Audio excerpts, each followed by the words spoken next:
This is it, man. This is the video that Canadiens fans have been waiting for. And it's one that we've made a few times already. It's incredible just how much this guy is giving us material to talk about him.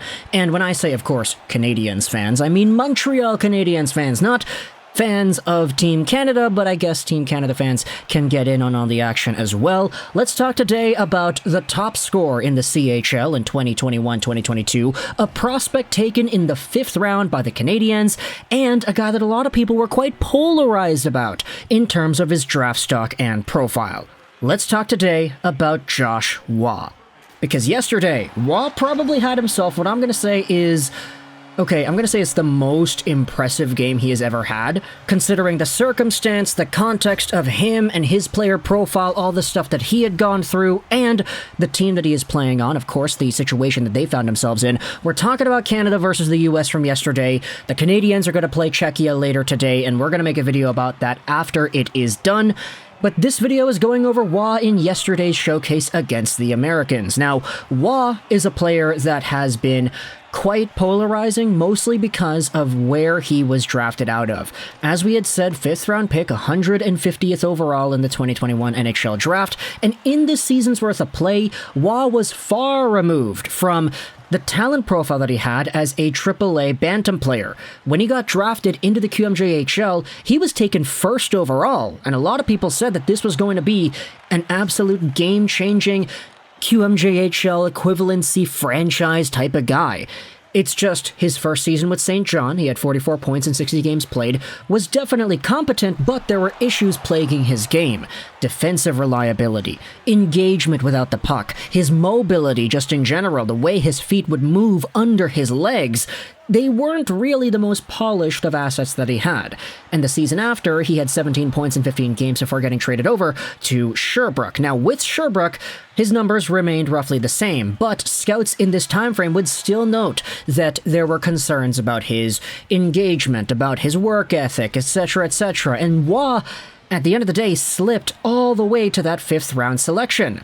He then went out there and dominated the QMJHL the next season, getting 19 plus 100 points in 66 games played, 51 goals, 68 assists, and he was over double a point per game for the QMJHL playoffs. He also participated for Team Canada at the World Juniors in August, getting 8 points in 7 games played over there, after initially not making the team in the initial cancelled January tournament. But even though Roy was producing points, you had people on both sides talking about the polarization of his game. Yes, Roy is a talented player who can read the play nicely, he can snipe it when he needs to, and he's got a great offensive mind. However, there were still concerns in the same vein that had been present before. Engagement, defensive level responsibility, mobility, his skating needed work, etc., etc. The QMJHL doesn't really punish guys who aren't the fastest skaters. It's why players like Alexis Lafreniere, for example, were able to excel so much in that environment. But in the National Hockey League, you can see where his career has taken him so far in the first few years he's had with the Rangers. Now for Roy, he played this season as well with Sherbrooke, 43 points, 26 games played, so he is just under 2 points a game, and he had himself a second straight opportunity to represent Team Canada at the World Juniors. Now, the line that he has been placed on with Logan Stankoven and Connor Bedard has been great. Mike Johnson was talking about this on the video broadcast, how Roy, for some reason, is like the weirdest player out there because he's got such a good offensive mind, he can create plays, he can make good passes, good reads, he's in the right spot at the right time when he doesn't have the puck, but this is a player who is very frequently placed on checking lines, and he's used to kind of going out there and being sort of a guy on the wall and battling for pucks, especially at this tournament. You saw him fulfill that role tremendously. And yesterday, against Team USA, you had probably the best game that Roy has had in a very long time, put on full display in front of what appeared to be the entire nation of Canada in front of their eyes. You had Josh Roy with 2 goals and 2 assists, 4 points on the night as Team Canada won 6-2, and this guy's work ethic was incredible. All the stuff that we had talked about, concerns with his progression, his mobility, I didn't see anything like that in yesterday's game that had me going, oh, yep, there you go. That's the problems with his mobility. He needs to skate faster. Oh, there you go. He's not engaged in the play. He's in the wrong spot and he's not working. I didn't see any of that.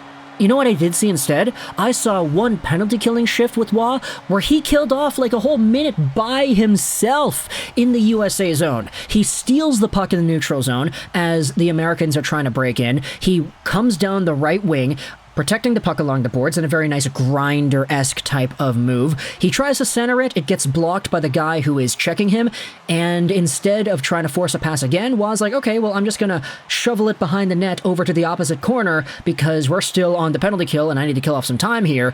Luke Hughes goes to the puck in the opposite corner, and Wah ends up hitting Hughes off the puck. He takes it back and controls it for a little bit longer in the American zone before they kind of get the puck back and start going on their own.